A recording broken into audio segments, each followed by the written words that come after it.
Hola, hola, ¿qué tal a todos? En el presente video vamos a platicar de qué hacer ante el escenario de suspensión temporal de las labores por riesgos sanitarios. Estamos específicamente hablando de la situación actual que está atravesando el país por la cuestión del coronavirus. Mi nombre es Raúl James, soy la persona que va a dar esta explicación. Actualmente soy director y fundador de la firma James Asociados. También trabajo como director comercial en Cocu. Soy licenciado en Derecho por la Universidad de Guadalajara. Tengo amplia experiencia en el litigio laboral, en el aspecto empresarial, trabajadores y con los sindicatos. Tengo escrito 3 libros, los cuales los puedes encontrar en amazon.com.mx.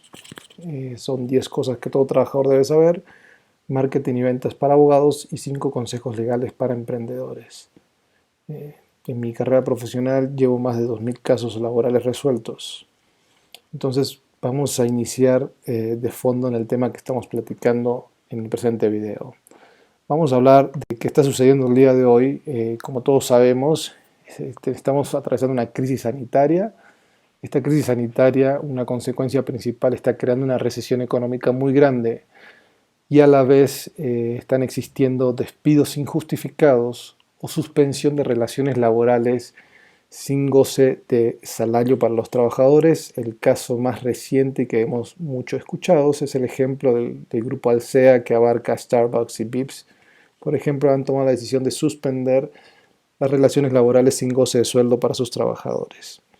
A su vez, mediante la media que estamos todos escuchando o nos estamos exponiendo, está creando un pánico social y también como consecuencia brinda mucha incertidumbre empresarial. Entonces aquí vamos a platicar de qué es lo que la Ley Federal del Trabajo dice al respecto y en la práctica cuál es la solución que le podemos dar. ¿Qué dice la Ley Federal del Trabajo al respecto? Muy bien. La Ley Federal del Trabajo a grandes rasgos establece que la suspensión de la relación del servicio de un trabajador hacia el empresario se puede dar por una enfermedad contagiosa del trabajador, ¿no? Hoy en día, esta enfermedad, para efectos laborales y legales de una relación laboral, tendría que ser dictaminada por el ISSSTE en caso de los trabajadores que al servicio del Estado y el IMSS en caso del otro tipo de trabajadores. Entonces, ¿qué significa esto, no? Que dada la situación que estamos atravesando, insisto, este diagnóstico lo tendría que dar el IMSS o el ISSSTE.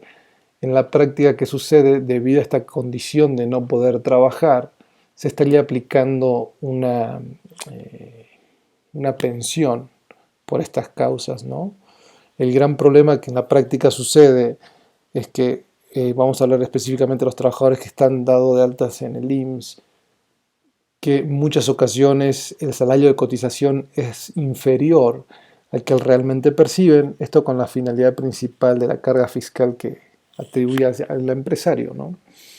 Entonces, en la práctica, por ejemplo, si vamos a suponer que un trabajador obtiene una incapacidad y empieza a recibir una pensión por esta incapacidad, ya que no puede trabajar, aquí la cuestión es que estaría percibiendo esa pensión en base al salario que está dado de alta, lo cual sí le estaría afectando su patrimonio y su situación familiar, y más en la situación que estamos atravesando, ¿no? Eso es una consecuencia. La otra situación, la otra cara de la moneda es en el sentido de que si la persona está de alta con su salario real, pues va a gozar al 100% de esta pensión por incapacidad, por decirlo así. Entonces no existiría ningún tipo de inconveniente, pero insisto, quien tiene que determinar este diagnóstico es la autoridad competente, ¿no? Es importante también mencionar lo que establece el artículo 429, fracción cuarta de la Ley Federal del Trabajo, que en la práctica, en caso de, como estamos pasando, una contingencia sanitaria, el patrón está obligado a otorgar al trabajador un día de salario diario en base al salario mínimo vigente, ¿no? Actualmente, aquí lo podemos observar en el 429, fracción cuarta, un día de salario mínimo general vigente por cada día que dura la suspensión sin que pueda exceder de un mes. Esto significa, lo cual no compartimos en la práctica y vamos a platicar las consecuencias legales que puede tener tanto para el empresario como para el trabajador. Actualmente el salario mínimo en México está en cantidad de 123.22 pesos. Es decir, si suspendemos las relaciones laborales, para el empresario va a traer una falta de productividad. En este caso no hay una enfermedad decretada en el trabajador, por decirlo así, y mensualmente estarían percibiendo menos de 4.000 pesos. Entonces aquí en la práctica, ¿qué va a suceder? Va a haber un descontento tanto en el trabajador y también en el empresario porque, insisto, la productividad se va a ver afectada, ¿no? Entonces esto va a traer un alto número de demandas en contra de los empresarios. Entonces, por ejemplo, vuelvo al caso de Alsea y el Starbucks. No comparto nada la metodología que están haciendo, lo único que están logrando va a ser una cadena de demandas que a futuro va a implicar una consecuencia económico mayor que si le hayan frente de otra manera. En la práctica, hacer frente de otra manera, que más adelante lo vamos a platicar al respecto, es mediante implementando estrategias de cultura empresarial. Muy bien, como habíamos comentado, el salario mínimo son menos de 4.000 pesos, ¿no? ¿Qué pueden hacer los empresarios y los trabajadores en la práctica? ¿Qué es lo que legalmente se puede utilizar como documento que nos respalde y el día de mañana, en caso de alguna contingencia legal entre las partes, pues ambas las partes estén satisfechas, ¿no? Primero, si se establece lo que nosotros vamos a recomendar en la práctica, no se van a emitir contingencias legales. Y en el caso extremo de que surja una contingencia legal entre el patrón y el trabajador, si es el trabajador, por lo general es así, que el trabajador promueva algún tipo de juicio laboral, el mismo no procedería porque se tendría la documentación adecuada para prevenir este tipo de situaciones. Estamos hablando de establecer convenios, o sea, elaborar documentos entre la parte patronal y el trabajador donde ambas partes se beneficien. Es decir, no otorgar la cuestión del salario mínimo a un elevado un mes, que es una cantidad menor. En la práctica estamos viendo varias situaciones donde ciertas actividades permiten el home office, donde de esta manera ambas partes se benefician, donde la productividad no se reduce y la continuidad del trabajo es viable, ¿no?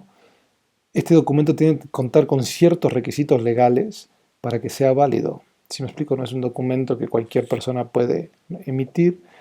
Beneficio principal, sentimiento de pertenencia a la fuente de trabajo del trabajador, crea una estabilidad laboral en la fuente de trabajo y asimismo también establece mecanismos de seguridad sanitaria internos. Eso es muy recomendable, donde es requerida la presencia física de las personas emitiendo un documento con consentimiento legal correspondiente. Es decir, aquí la solución práctica es emitir documentos, convenios entre las partes donde se establezcan los antecedentes, se establezcan las acciones que se van a tomar hoy en día, por cuánto tiempo y que se exprese de manera clara que ambas partes están totalmente de acuerdo. Esto también influye muchísimo lo de la cultura empresarial que tenga la fuente de trabajo, ¿no? Si me explico, si el trabajador se siente apoyado ante esta contingencia, pues generará un compromiso aún mayor en el trabajador y una de las consecuencias o beneficios principales es la productividad y el sentido de pertenencia al trabajador y por ende fidelidad, reducción de contingencias legales porque no van a ser necesarias debido a que existe un acuerdo. Nosotros en COCU y podemos brindarte todo el apoyo que tú necesites al respecto.